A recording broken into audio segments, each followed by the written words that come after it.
Wow, I've had such a long day, so much schoolwork, so much fraternity stuff. It's gonna pop these pills I got from my doctor. Whoa. No need to take those. Just because your doctor prescribed them doesn't mean it's the best thing for you. I know you're looking for happiness, but there's other ways to do it. Every day, so many people are facing addiction, especially with opioids. In 2018, there was over 50,000 deaths related to opioids, and that is almost double what it was in 2010. Hi, my name is Billy. And I'm Jack. And we are here today to talk to you about how opioids are bad for you. Opioids not only affect you, but your family and as well as your community. People who take opioids for fun are overdosing and taking medical beds and care from people with hereditary and genetic disorders. They are the real people, or who are the people who actually need their help, not based off of addiction, but based off something that they cannot control. Between 8 to 12% of people develop an opioid use disorder. There's a tiny town in Indiana who is known for its opioid problems. Addiction has plagued the town, no one wants to live there, and this town has become so corrupt that even the children there find themselves addicted to opioids. I don't even know what to say, Jack. How do you feel about that?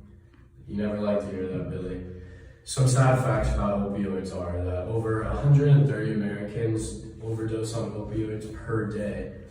Another one is 2 million Americans abuse or are dependent on opioids or painkillers. 11.4 million prescriptions for painkillers were written in 2016 alone in the state of Michigan. And finally, $115 billion is the annual cost to the US economy per year from opioid overdoses. Some solutions I've figured out and come up with to these opioid problems are that if you see someone or know someone who is addicted to opioids, find help for them. Call an addiction center and help them out. If you see or know someone selling opioids, call the police. And finally, if you yourself or someone close to you is addicted to opioids, call 887-641-7462 and get yourself the help you need.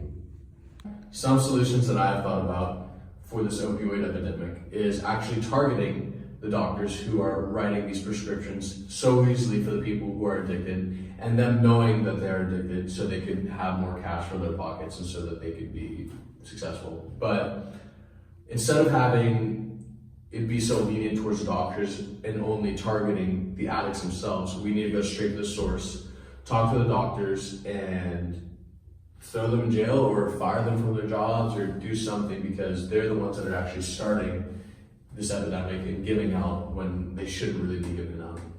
Also, something I've thought about is for the people who are addicts, if they are seen in public or seen in areas where they really shouldn't be taking these prescription medications and are actually may cause harm to people, such as driving in parks where there's a lot of people or in very crowded areas, they too should be detained and or arrested until they are off the actual medication and are viable to actually speak for themselves.